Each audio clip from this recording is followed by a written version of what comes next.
Shalom Bapak Ibu Saudaraku yang saya kasih di dalam nama Tuhan Yesus. Salam damai sejahtera. Di mana di pada pagi hari ini kita masih bisa tatap muka. Itu semua bukan karena kekuatan kehebatan kita, tapi karena Tuhan sangat mengasihi kita. Sehingga di pada pagi hari ini kita masih diberi kesempatan untuk merenungkan kebenaran firman Tuhan. Jadi Bapak Ibu Saudaraku yang saya kasih dalam nama Tuhan Yesus, mari kembalilah kepada Alkitab, firman-firman kebenaran, supaya kita betul-betul mengerti jalan-jalannya Tuhan, supaya kita jangan hanya ikut-ikutan saja, jangan kita hanya dengar-dengaran saja, tapi betul-betul kita kembali kepada Alkitab seturut dengan kehendak Tuhan. Sebelum kita membaca firman Tuhan, mari terlebih dahulu kita mengucap syukur kepada Tuhan. Mari sama-sama kita berdoa. Ya Bapa kami yang baik di dalam kerajaan sorga, kami mengucap syukur kepada Engkau Tuhan, di mana Tuhan Yesus Engkau telah membimbing, menuntun, menyertai, melindungi, menyelamatkan kami pagi, siang, sore, bahkan di malam hari tadi kami tidurnya, dan di pada pagi ini sudah bangun dan selapiat. Itu semua kami rasakan oleh tuntunan, penyertaan, pelindungan-Mu. Terima kasih Bapa, di mana di pada pagi hari ini kami juga Bapa akan membaca sebagian firman-Mu. Engkau tetap campur tangan, Kau berkarya, sehingga betul-betul kami mengerti dan bisa menjalankan seturut dengan kehendak-Mu. Terima kasih Bapa, terima kasih, syukur Bapa, haleluya Tuhan. Dalam nama Yesus kami berdoa dan bersyukur, haleluya, amin. Saudara Bapak Ibu Saudaraku yang saya kasih di dalam nama Tuhan Yesus, salam damai sejahtera. Di mana di pada pagi hari ini kita masih bisa tatap muka. Itu semua bukanlah karena kekuatan kehebatan kita, tapi karena Tuhan sangat mengasihi kita. Di mana di pada pagi hari ini kita masih diberikan kesempatan untuk merenungkan kebenaran firman Tuhan. Jadi Bapak Saudaraku, bukannya enak-enak menjadi orang Kristen, menjadi pengikut Kristus, tidaklah sama seperti apa kata manusia. Karena Yesus mengatakan, di mana kita melihat Matius 10 ayat 3-4. Di sini dikatakan Yesus datang membawa pedang. Jadi Bapak Saudaraku, banyak orang Kristen pada saat ini menganggap enak-enak aja mengikuti kebenaran firman Tuhan, mengikuti Yesus itu.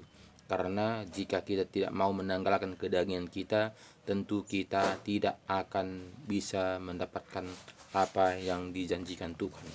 Karena di sini kita melihat judulnya firman Tuhan, Yesus membawa pemisah. Bagaimana mengikut Yesus? Jangan kamu menyangka bahwa aku datang untuk membawa damai di atas bumi. Aku datang bukan untuk membawa damai, melainkan pedang. Jadi sini Bapak Saudaraku, Yesus datang ke dunia ini bukannya membawa damai, tapi membawa pedang. Nah, jadi kalau kita renungkan Bapak Saudaraku, kita renungkan ini, jika kita berpikir secara manusia, bagaimanakah bisa kita mau melakukan kebenaran firman Tuhan jika Yesus datang membawa pedang, bukan membawa damai. Rata-rata orang manusia pada umumnya ingin mencari damai, untuk mencari kesuksesan, untuk mencari ketenangan, untuk mencari bagaimana kenikmatan dunia ini. Jadi kita lihat di sini Yesus mengatakan, aku datang bukannya membawa damai. Jadi Bapak Saudaraku, makanya kita lihat banyak orang datang tapi sedikit yang terpilih. Kenapa seperti itu? Karena tidak taat kepada firman, lebih taat kepada aturan-aturan manusia. Jadi Bapak Saudaraku, ini kita harus kembali kepada firman supaya kita jangan sia-sia kepercayaan kita, supaya jangan sia-sia iman percaya kita. Jika kita tidak kembali kepada firman, tentu kita menganggap mendapatkan surga itu gampang. Kita menganggap keselamatan itu gampang. Padahal sini katanya firman Tuhan mengatakan kepada kita tadi, jangan kamu menyangka bahwa aku datang untuk membawa damai di atas bumi. Aku datang bukan untuk membawa damai, melainkan pedang. Sebab aku datang untuk memisahkan orang dari ayahnya, anak perempuan dari ibunya, menantu perempuan dari ibu menantunya. dan musuh orang ialah orang-orang seisi rumahnya. Jadi Bapak Saudaraku, kita melihat sini jelas firman Tuhan mengatakan musuh yang terdekat itu adalah musuh yang terbesar itulah seisi rumahnya. Jadi kenapa Tuhan mengatakan seperti itu? Ya memang haruslah sisi rumahnya yang terlebih dahulu. Kalau dia tidak mengenal, bagaimana dia bisa menjadi musuhnya? Nah, karena dia sering sama, sehingga ia salah paham dan saling membenci. Nah, jadi di sini kita harus mengerti siapa kita sebenarnya, supaya kita jangan kita dari terombang ambing, jangan kita dipengaruhi oleh dunia ini. Jadi jelas ini tadi katanya kepada kita, barang siapa mengasihi bapa atau ibunya lebih daripadaku, ia tidak layak bagiku. Dan barang siapa mengasihi anaknya laki-laki atau perempuan lebih daripadaku, ia tidak layak bagiku. Jadi Bapak Saudaraku, kita lihat, bayangkan, kita paling utamakan itu adalah dulu keluarga kita. Kalau menjalankan kebenaran firman Tuhan ini sudah berapa kalinya, sudah ke nomor berapa kalinya, bukan lain nomor satu. Padahal di sini katanya tadi nomor satu adalah Tuhan, barulah yang lain-lain. Tapi nyatanya tidak. Kita utamakan dulu kerajaan dunia ini, baru kita mencari kerajaan Tuhan. Padahal Tuhan mengatakan, cari dulu kerajaan Allah, maka semuanya itu tambahkan kepadamu.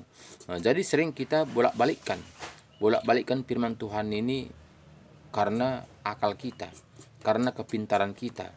Jadi Bapak Saudaraku yang saya kasih dalam nama Tuhan Yesus, mari kita kembali kepada firman Tuhan supaya kita ini mengerti jalan-jalannya Tuhan. Jika kita tidak kembali kepada firman Tuhan, kita menganggap kita ini sudah enjoy, kita menganggap kita ini sudah layak, kita sudah menganggap kita ini sudah di dalamnya, kita menganggap kita ini sudah bersama Tuhan Yesus.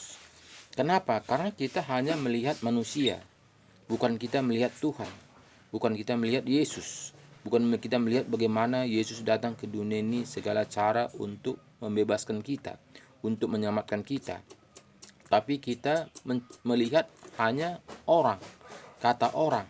Nah, jadi sering kita banding-bandingkan berarti saya sudah layak dibandingkan orang itu. Nah, jadi kita banding-bandingkan orang dengan orang dengan kita. Jadi bukan kita bandingkan dengan apa yang diajarkan Tuhan Yesus. Jadi sebetulnya jika kita memang betul-betul mau mendapatkan kehidupan yang kekal itu, kita harus menuruti apa yang diajarkan Tuhan Yesus kepada kita. Nah, supaya kita betul-betul mendapatkannya. Jika kita hanya mengikuti aturan-aturan dunia, tentulah dunia menuntun kita ke kedagingan. Karena tidak satupun manusia ingin manusia menderita. Tidak satupun manusia ingin mencari yang diejek, diolok, dihina orang. Pasti orang, rata-rata manusia mencari bagaimana mencari kesenangan orang banyak. Itu rata-rata manusia. Jadi di sini kita melihat kita akan dihina, diejek, diolok, bahkan dihina. Jadi tidaklah seberapa mampu untuk menjalankan ini. Bahkan sini tadi aku Tuhan cemburu. Bahkan sini tadi barang siapa mengasihi bapa atau ibunya lebih daripada aku, ia tidak layak bagiku. Jadi di sini kita melihat Bapak Saudaraku, tentu utama itu adalah anak-anak kita, bapak ibu kita, barulah orang lain, barulah yang lain-lain, barulah Tuhan. Itu rata-rata yang kenyataan yang hidup dalam dunia ini. Jadi jika demikian Bapak Saudaraku, kemanakah kita dibawa arus ini? Nah, kemanakah kita dibawa arus ini jika kita tidak kembali kepada Alkitab, jika kita tidak kembali kepada firman Tuhan? Nah, jadi jelas firman Tuhan mengatakan kepada kita tadi, barang siapa mengasihi bapa atau ibunya lebih daripadaku, ia tidak layak bagiku. Dan barang siapa mengasihi anaknya laki-laki atau perempuan lebih daripadaku, ia tidak layak bagiku. Jadi Bapak Saudaraku, tentu kita ini harus menanggalkan kedagingan kita, harus menanggalkan ego kita. Jadi kalau dipandang secara manusia, kita ini sudah mati rasa. Dipandang oleh orang-orang dunia ini, kita ini seperti akan-akan seperti orang gila. Jadi ya seperti kita lihat Bapak Saudaraku, memang jika kita tidak seperti orang gila, ya tentu kita tidak layak kepada Tuhan. Karena apa? Karena kita melihat juga seperti Nabi Nuh, dikatakan orang dia gila.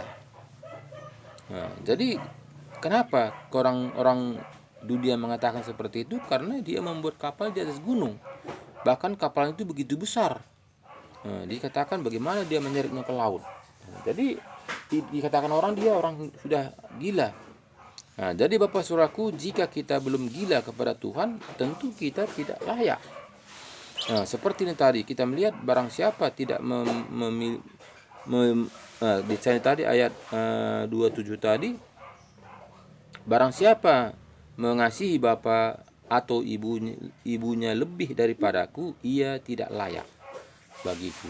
Nah, jadi Bapak Saudaraku, tidak seberapa lah mengutamakan Tuhan ketimbang daripada anak atau ibunya, bapaknya.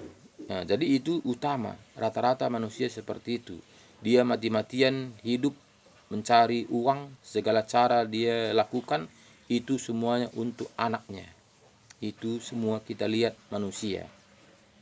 Tapi kita lihat bagaimana di sini katanya tadi, jika kata terus tadi, ia tidak layak bagiku, dan barang siapa mengasihi anaknya laki-laki atau perempuan lebih daripadaku, ia tidak layak bagiku. Nah, jadi kita melihat sini Bapak Saudaraku, makanya kita harus kembali kepada Alkitab. Jika kita tidak kembali kepada Alkitab, kita menganggap kita ini sudah lulus, kita ini sudah di dalam Tuhan, kita menganggap ini kita sudah layak. Nah, jika kita tidak kembali kepada Alkitab. Tapi jika kita kembali kepada Alkitab, apakah kita mau melakukan seperti yang Tuhan Yesus mengatakan? Jika engkau mengasihi bapamu yaitu ibumu lebih daripada aku, berarti engkau tidak layak. Apabila engkau lebih mengasihi anakmu laki-laki atau perempuan daripada aku, engkau tidak layak bagiku. Itu kata Tuhan Yesus. Jadi siapakah yang mampu melakukan utama adalah Tuhan. Nah, jadi inilah upaya kita. Ini yang harus kita upayakan. Jangan kita menganggap mendapatkan kehidupan yang kekal itu gampang. Jelas di sini tadi katanya tidak layak bagiku. Nah, jadi kenapa kita sering menganggap kita ini gampang? Kenapa? Karena itu kita mendengarkan apa kata orang, bukan kita mendengarkan apa kata firman. Karena firman inilah jaminan. Firman inilah kaca, cermin kehidupan kita. Layak atau tidak, kita bisa lihat berkaca dari Alkitab ini. Nah, jadi kita harus melihat diri kita bercermin melalui Alkitab, supaya kita jangan hanya merasa saja, supaya kita jangan hanya kita itu menganggap kita sudah layak. Nah, jadi Tuhan mengatakan kuduslah engkau sebab aku kudus. Nah, jadi itu tidaklah gampang melakukannya. Tidak gampang melakukannya karena banyak impitan, banyak bujuk rayuan, banyak tawaran-tawaran supaya kita jauh melakukan kebenaran firman Tuhan. Jadi di sini Bapak Saudaraku, kita melihat di mana juga kita melihat Bapak Abraham. Bagaimanalah iman percayanya? Seperti Bapak Abraham, kita melihat dia lama mendapatkan anak. Kita melihat satunya anaknya tunggal, yaitu si Ishak. Bahkan Tuhan juga mengatakan, persembahkanlah, bawalah anakmu itu, persembahkanlah untuk korban bakaran. Bagaimana hancurnya hatinya itu jika si Bapak Abraham ini berpikir secara manusia. Tapi Bapak Abraham tidak berpikir secara manusia. Bapak Abraham ini berpikir secara iman percayanya. Jadi apapun yang dilakukan Tuhan, tentu itu yang terbaik. Jadi kita tidaklah seberapa seperti iman Bapak Abraham. Jadi itulah yang harus kita renungkan buat PR kita Bapak Saudaraku, supaya kita ini jangan kita terombang-ambingkan dengan dunia ini. kita menganggap supaya kita ini adalah layak.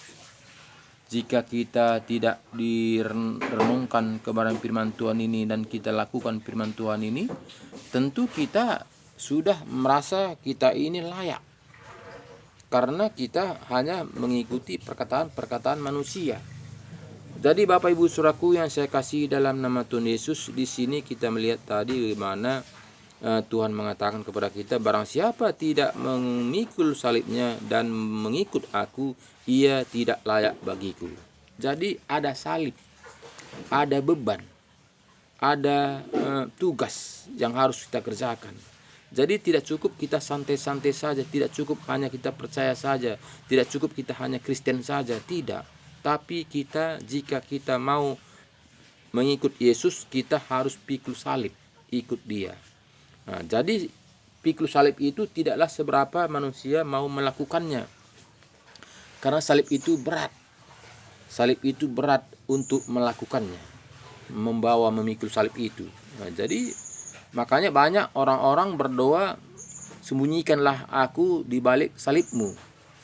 Nah, jadi dia tidak mau untuk memikul salib. Bahkan dia katakan dalam doanya, sembunyikanlah aku di balik salibmu. Kenapa dia mengatakan seperti itu? Karena dia kedagingan. Karena dia tadi kedagingan, dia itu pikirannya hanya senang, tidak mau memikul salib. Padahal Tuhan mengatakan tadi harus kita memikul salib. Jadi tidak bisa kita santai-santai, tidak bisa kita hanya beriman saja, tidak bisa kita hanya menjadi orang Kristen saja, tapi kita ini harus kita pikul salib ikut Tuhan Yesus. Jadi Bapak Saudaraku, ini tidak seberapa manusia mau melakukannya karena tidak mau yang berat-berat. Jadi mau orang yang santai-santai, ceria, semangat dan gembira-gembira, pesta pora, bersenang-senang, berhura-hura, itu mau orang, itu rata-rata yang dicari. Nah, jadi ini jika kita melakukan kebenaran firman Tuhan, satu kebodohan bagi manusia. Bagi manusia itu satu kebodohan. Mau menderita seperti Tuhan Yesus, itu satu kebodohan. Jadi Bapak Ibu Saudaraku, apakah kita mau mengikuti aturan-aturan manusia, bersenang-senang, pesta pora dan sebagainya? Apakah kita mengikut Tuhan Yesus sebagai kebodohan? Nah, jadi itu tergantung kita sebagai umat manusia, terutama bagi kita orang Kristen.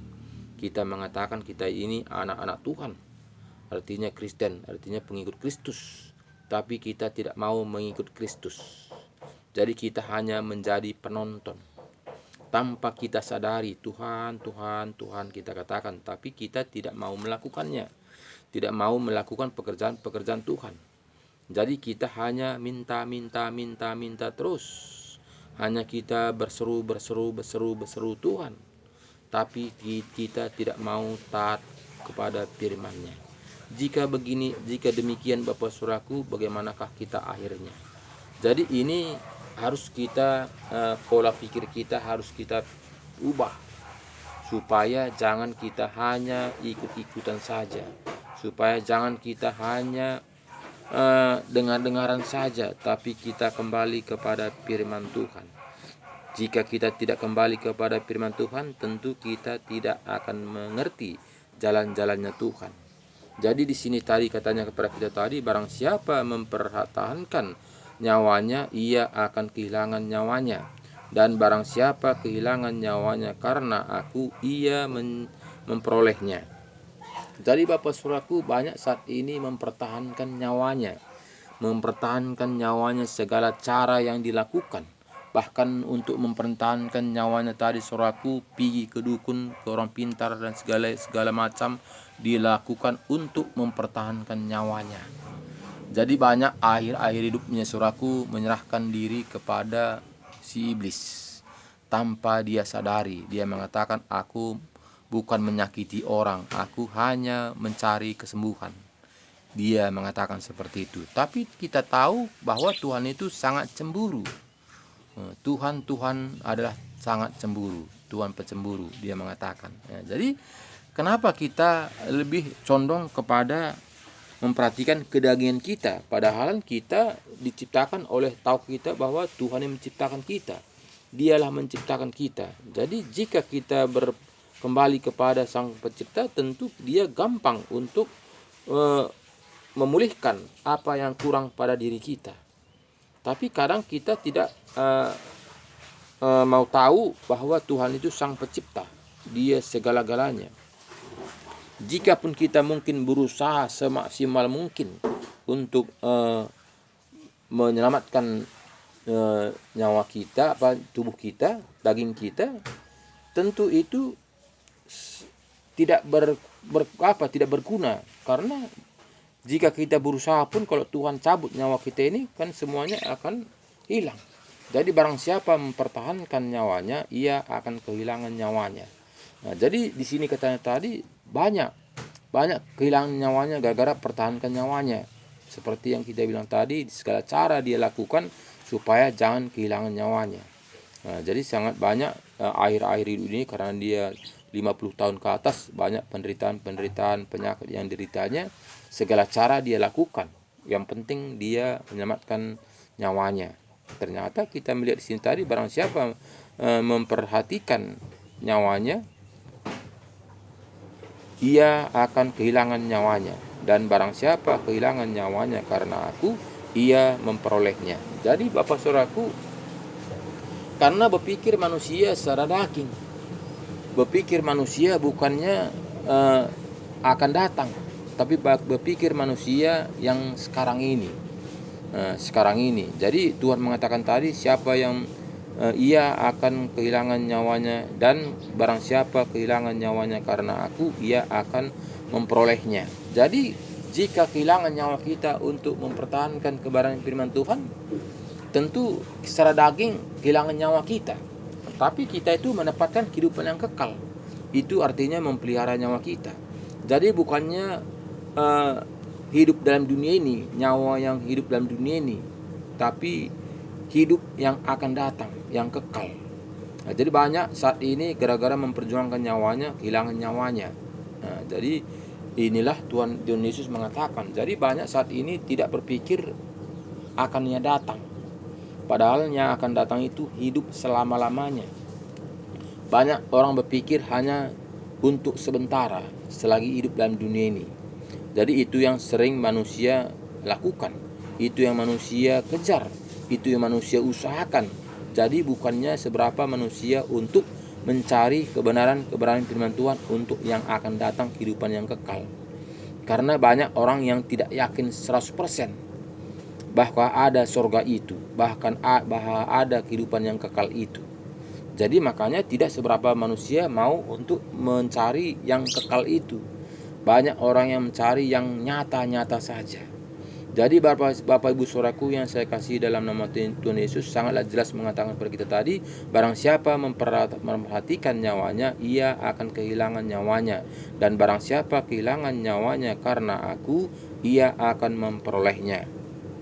Barang siapa menyambut aku, ia menyambut aku, dan barang siapa menyambut aku, ia menyambut Dia yang mengutus aku. Jadi Bapak Ibu Saudaraku yang saya kasih dalam nama Tuhan Yesus, Yesus itu adalah Tuhan.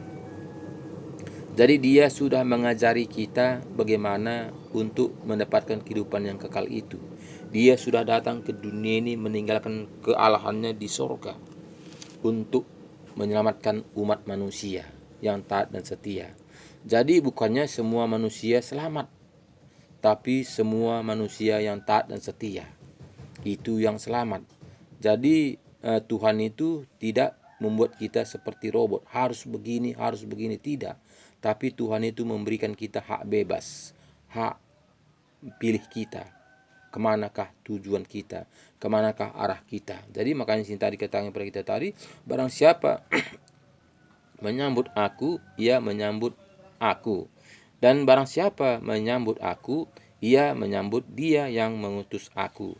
Barang siapa menyambut seorang nabi sebagai nabi, ia akan menerima upah nabi, dan barang siapa menyambut seorang benar sebagai orang benar, ia akan menerima upah orang benar.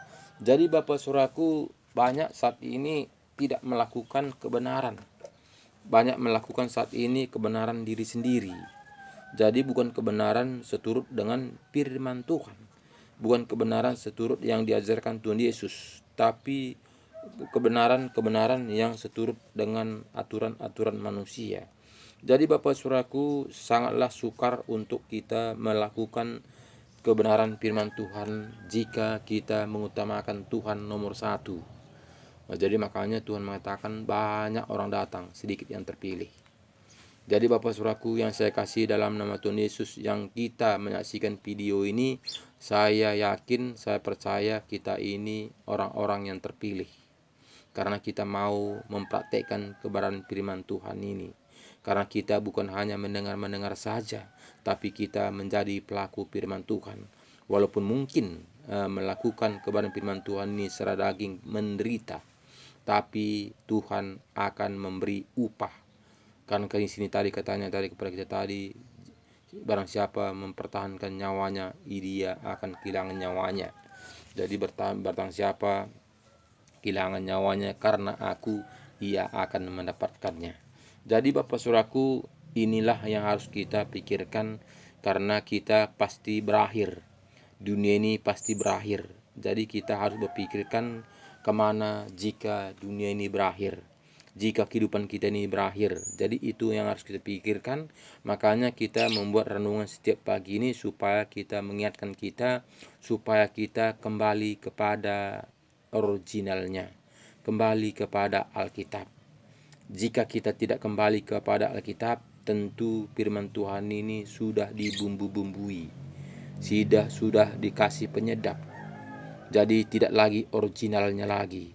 Jika kita hanya mendengar saja, karena manusia mencari yang enak-enak, mencari yang indah-indah, mencari yang menyenangkan daging. Hampir rata-rata manusia seperti itu.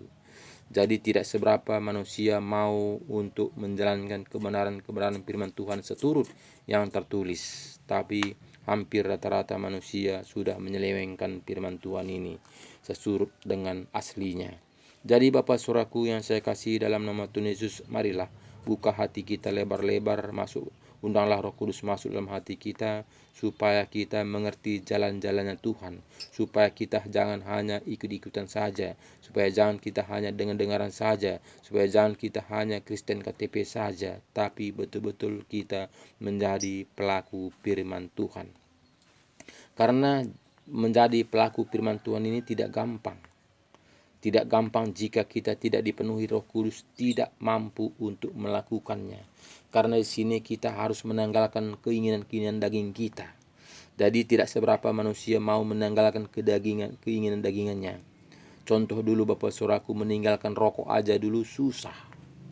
Susah sekali untuk meninggalkan rokok itu. Padahal itu masih segelintir perkara, masih kecil. Bahkan juga orang tua mengatakan, dokter mengatakan kepada orang tua itu, "Opung, jangan merokok lagi karena paru-parumu ini sudah keropos. Janganlah merokok lagi ya." Jawab orang tua itu kepada dokter itu, dia mengatakan, "Lebih baik aku tidak makan daripada tidak merokok." Dia mengatakan, memang betul Bapak Saudaraku, jika kita sudah pecandu, memang kita tidak bisa meninggalkan itu. Tapi jika kita kembali kepada firman Tuhan, kita undang Roh Kudus masuk dalam hati kita, tentu semuanya itu bisa. Karena tiada mustahil bagi Tuhan. Karena semuanya itu semuanya bisa dilakukan jika kita mengandalkan Roh Kudus. Jika sudah ada roh penolong itu. Jadi kita Bapak Saudaraku, tanpa roh penolong kita tidak mampu untuk melakukannya, tidak sanggup untuk melakukan kehendak Tuhan Yesus. Jadi haruslah kita dengan roh penolong supaya kita mampu untuk melakukannya.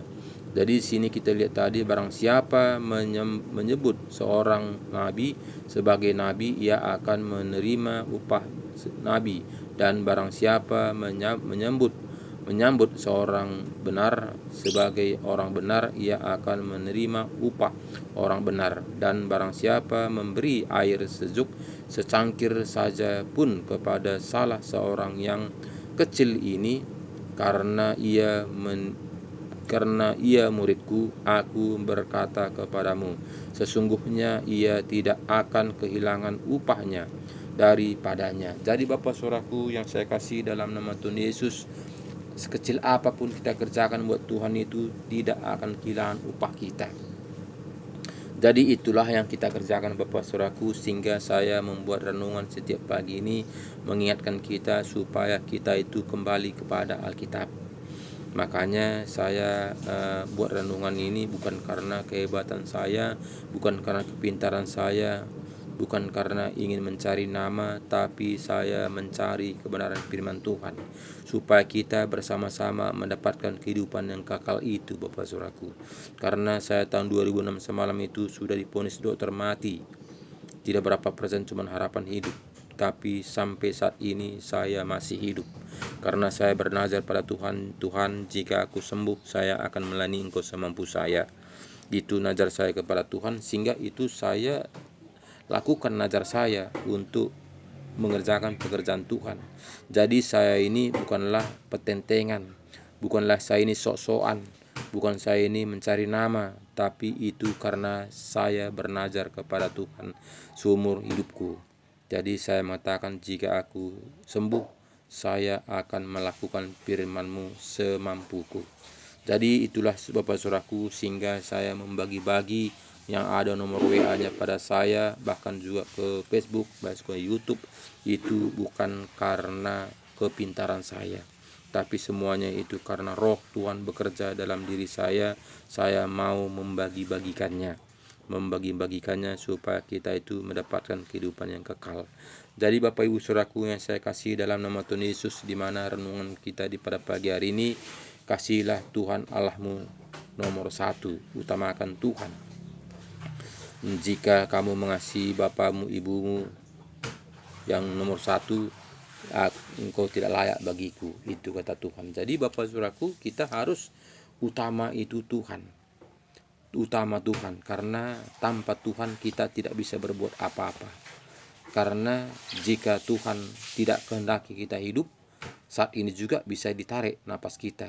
Apapun usaha kita, bagaimanapun kita gantengnya, gimana pun kita hebatnya, gimana pun kita cantiknya, jika Tuhan cabut nyawa kita ini, kita tidak akan berguna lagi.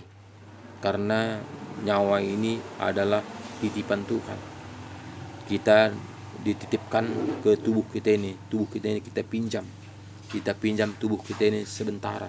Tuhan mengatakan 70, kalau kuat 80 tahun itu kita pinjam tubuh kita ini. Jadi kita akan meninggalkan tubuh kita ini. Jadi jangan gara-gara tubuh kita menderita, jangan gara-gara tubuh kita masuk neraka, jangan gara-gara tubuh kita disiksa